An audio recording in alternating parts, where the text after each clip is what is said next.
Votre magazine culturel sur BFM Grand Lille et Grand Littoral. Bonsoir à tous, bienvenue dans Top Sortie. Ce soir, nous parlons bande dessinée. On vous propose un plongeon dans l'univers d'Olivier Brazao qui vient d'adapter le roman de Gilles Le Gardinier, le premier miracle en BD, donc aux éditions Glénat. Bonsoir Olivier. Bonsoir. Merci beaucoup d'être avec nous. Et Emmanuel Calature nous accompagne également dans cette interview et pour les bons plans sortis également de ce week-end. Bonsoir Emmanuel. Bonsoir.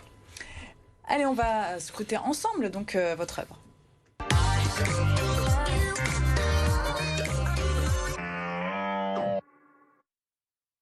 On peut recontextualiser déjà pour commencer. Le premier miracle de Gilles Le Gardinier, c'est un best-seller. C'est un roman best-seller. C'est lui, ce sont les éditions qui sont venues vous chercher ? Alors ce sont les éditions Glénat qui sont venues me chercher, effectivement, avec Didier Convar et l'éditrice Valérie Aubin. Ils m'ont proposé de lire le roman, donc j'ai lu le roman. Et puis après, je leur ai dit que ça m'intéressait. Et ça vous inspire inspire forcément tout de suite ? Vous imaginez tout de suite ce que ça peut donner en dessin ? Le roman, l'avantage, c'est qu'on s'imagine soi-même son propre décor, ses propres personnages, donc ouais, j'avais déjà des idées en tête qui étaient déjà bien présentes et que j'ai pu retranscrire après. Alors, est-ce que vous pouvez nous dire, pour les téléspectateurs qui ne connaissent pas la bande dessinée, le pitch peut-être en 30 secondes ? Alors, le pitch en 30 secondes, c'est un jeune historien qui se fait recruter par une agente du MI6 de façon un petit peu abrupte pour enquêter sur la disparition de différents artefacts et qui était suivi par son ancien professeur d'université, mais qui a malheureusement disparu, qui est décédé. Et donc, du coup, elle a besoin d'aide pour pouvoir retrouver tous ces artefacts qui risquent de déclencher le premier miracle, donc une apocalypse. Alors, Emmanuel, vous avez lu les 2 tomes. Qu'est-ce que vous en avez pensé ? Vous avez beaucoup aimé, je crois. Ah oui, j'ai adoré. J'ai adoré parce que l'histoire, elle est vraiment mystérieuse, elle est mystique. On a de l'Égypte ancienne, on a en plus un soupçon de Troisième Reich. On a, pour ceux qui adorent Indiana Jones, on est carrément dedans. On se prend au jeu dès l'ouverture intrigante du tome 1. Et puis, on suit avec plaisir donc les aventures de Benjamin Horwood, l'universitaire, et de Karen Holt. Et ils forment un duo très très drôle, franchement, toujours comique, mais la tension elle est constante, le scénario tient la route sans arrêt. Et puis il y a des illustrations, des dessins qui rappellent ce qu'on appelle la ligne claire, cher à Hergé, à Jean Van Damme, ou encore Largo Winch, ou même Blake et Mortimer. Alors justement, est-ce que vous avez été assez libre dans les illustrations, dans le choix des dessins que vous avez faits ? Ah oui, tout à fait, oui. Gilles m'a laissé totale liberté, je lui ai d'abord demandé, et j'ai pu réinterpréter justement des décors que lui avait décrits dans le roman, et moi j'ai pris carrément le contre-pied. Je peux donner un exemple tout simple.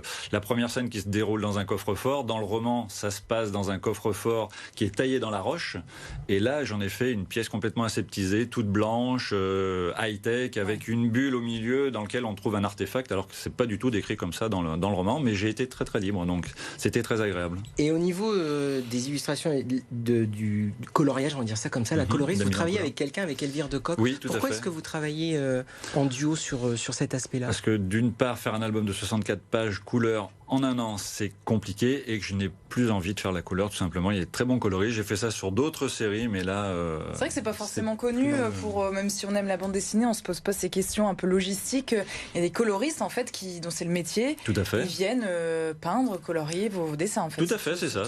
Qui viennent ajouter, justement, de la lisibilité, qui viennent apporter, comment on peut dire, une patte en plus et enrichir le travail, compléter le travail pour le rendre plus avenant et plus agréable. Vous donnez quelques consignes. Moi, je pense surtout à cette page-là qui est exceptionnelle, où on a ce fameux cadre blanc pour commencer qui devient noir. Ça, c'est une de vos idées ? Oui, je l'avais déjà fait sur l'ancrage, sur le brouillon. Tout était déjà mis en place comme ça. Je voulais accentuer l'effet de pénétrer dans la grotte. Ouais. Autrement, je trouvais ça trop lumineux. Donc, j'ai essayé de trouver une solution et voilà. Comment vous travaillez, vous ? Alors, vous habitez Étaples, sur la côte d'Opale. On imagine l'auteur, le créateur en train de dessiner face à la mer. C'est un peu ça ? C'est un peu cliché ? C'est cliché, mais c'est ça. C'est ça, c'est très agréable. Je travaille avec mon épouse qui est aussi auteur de bande dessinée, et on a un ami scénariste qui vient nous rejoindre plusieurs fois par semaine, Thomas Mosdy, et donc Béatrice Tillier, mon épouse.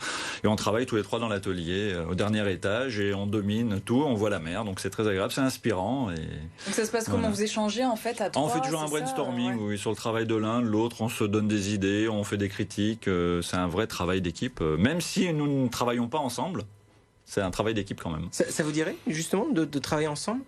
Bon, on l'a déjà fait il y a quelques années. J'ai travaillé avec Thomas Mesdy, puis Béatrice qui a fait aussi La Couleur, mais ça remonte à, on va dire, début des années 2000.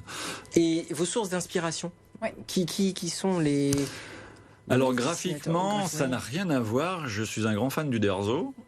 Donc on ne retrouve pas forcément mon style, si on peut dire, dans les planches, au niveau du travail d'Uderzo. Après, dans les dessins réalistes, j'aime beaucoup ce que fait mon épouse.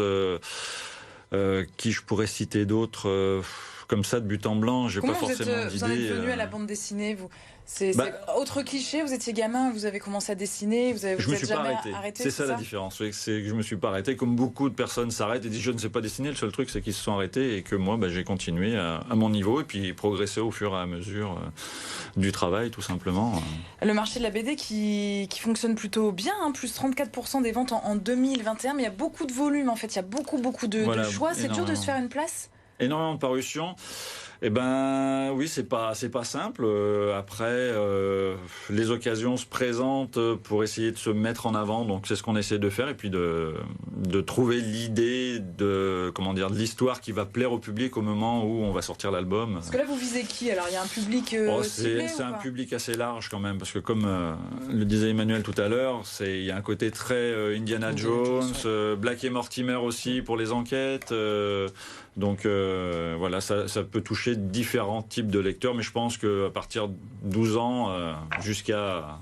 Oui, il faut avoir passé la dizaine d'années quand même. Oui, je pense, quand même. Ne serait-ce que graphiquement, au niveau de la lecture, ça peut être un peu complexe par moment. Et vos prochains projets alors? Après donc le premier miracle, là, le tome 2 vient juste de sortir, je sais bien, mais...